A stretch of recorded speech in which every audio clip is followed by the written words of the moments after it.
Hi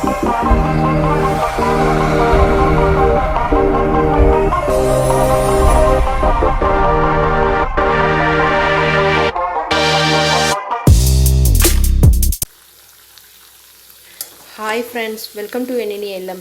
இன்றைக்கி வீடியோவில் என்ன பார்க்க போகிறோன்னா, ஒரு ஹெல்த்தியான வடை ரெசிபி தான் பார்க்க போகிறோம்.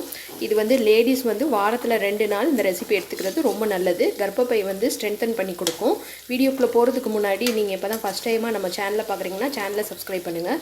கூடவே பக்கத்தில் இருக்க பெல் சிம்பிளை கிளிக் பண்ணிக்கோங்க. அப்போ தான் நான் இந்த மாதிரி நியூ வீடியோஸ் போட்டால் உங்களுக்கு நோட்டிஃபிகேஷனாக வரும்.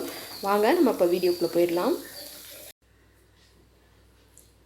ஃபஸ்ட்டு வந்து நம்ம வாழைப்பூ வடை பண்ணுறதுக்காக இந்த மாதிரி ஒரு பேனில் வாழைப்பூவை வந்து நல்லா கழுவிட்டு சுத்தப்படுத்தி எடுத்து வச்சுருக்கேன். இதை வந்து சேர்த்துடலாம். இப்போது இதில் வந்து ஒரு 1/4 கப் அளவுக்கு மட்டும் தண்ணி சேர்த்துடலாம். இதில் இப்போ கொஞ்சமாக உப்பு சேர்த்துக்கலாம், கொஞ்சமாக மஞ்சள் தூள் சேர்த்துடலாம். இப்போ இதை வந்து நல்லா ஹை ஃப்ளேமில் வச்சுட்டு இந்த தண்ணி வந்து இஞ்சிற அளவுக்கு, அதாவது லைட்டாக ஒரு 1/2 பாயில் அளவுக்கு வேகிற அளவுக்கு நம்ம விட போகிறோம். இது எதுக்காக பண்ணுறோன்னா, இப்படி பண்ணோன்னா நம்மளுக்கு வந்து அந்த வாழைப்பூ வடை செய்யலை நம்மளுக்கு ஒரு கசப்பு தன்மை இல்லாமல் இருக்கும். குழந்தைங்க கூட ரொம்ப ஈஸியாக விரும்பி சாப்பிடுவாங்க. அதுக்காக தான் நம்ம இப்படி வேக வச்சுக்கிறோம். நமக்கு அங்கே வந்து வாழைப்பூ வெந்துட்டுருக்கு. அதுக்குள்ளே நம்ம அரைக்கிறத அரைச்சிடலாம். நான் ஒரு 1/4 கப் அளவுக்கு கடலைப்பருப்பு எடுத்து ஒரு 3 மணி நேரத்துக்கு முன்னாடி ஊற வச்சு வச்சுருக்கேன். இப்போ இதை நல்லா தண்ணியை நல்லா இருத்துட்டு கொஞ்சம் கூட தண்ணி இல்லாமல் சேர்த்துக்க போகிறோம் ஒரு மிக்ஸி ஜாரில். பருப்பு வந்து அரைக்கிறதுக்கு முன்னாடி இந்த மாதிரி ஒரு ஸ்பூன் அளவுக்கு பருப்பு தனியாக எடுத்துக்கலாம். இதை நம்ம சேர்க்குறப்ப வடை நல்ல சூப்பரான டேஸ்ட்டில் நல்லா கிறிஸ்பியாக கிடைக்கும். இப்போது இது கூட ஒரு 1/2 டீஸ்பூன் அளவுக்கு சோம்பு சேர்த்துருக்கேன். பூண்டு ஒரு 2-3 பல் சேர்த்துக்கலாம். காரத்துக்கு தேவையான அளவுக்கு மிளகா வத்தல் சேர்த்துக்கலாம். அடுத்ததாக கொஞ்சமாக கருவேப்பிலை இலை. இப்போது இதில் பருப்புக்கு தேவையான அளவு உப்பு கொஞ்சமாக சேர்த்துக்கோங்க. ஒரு பிஞ்ச் அளவுக்கு பெருங்காய பவுடர். இப்போ இதை தண்ணி எதுவும் சேர்க்காமல் கொரப்பாக அரைச்சி எடுக்கணும். இந்த மாதிரி கொரப்பாக அரைச்சி எடுத்துக்கணும். இப்போது நம்ம வாழைப்பூ வேக வச்சுருந்தோம்ல, நல்லா ஒரு 1/2 பாயில் வந்து வெந்துருச்சு. இப்போ இது நல்லா ஆறுனதுக்கப்புறமா இதையும் மிக்ஸி ஜாரில் சேர்த்து அரைச்சிக்க போகிறோம். இப்போ வந்து இந்த பூ நல்லா ஆறிடுச்சு. நம்ம இதை சேர்த்துடலாம்.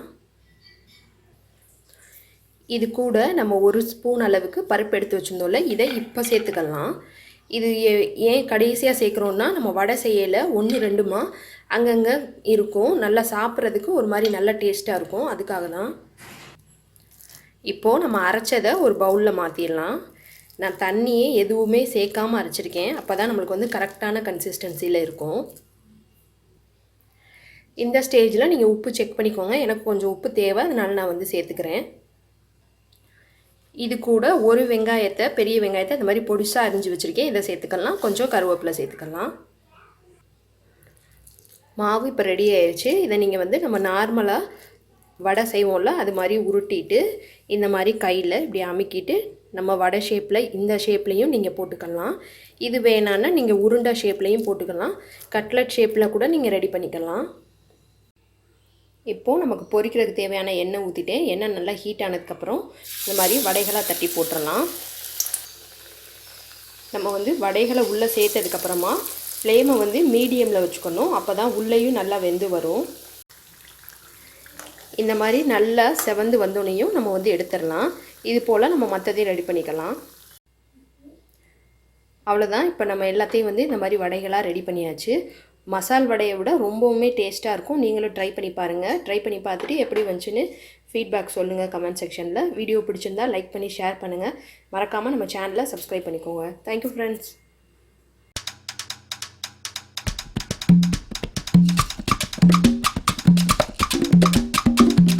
La la la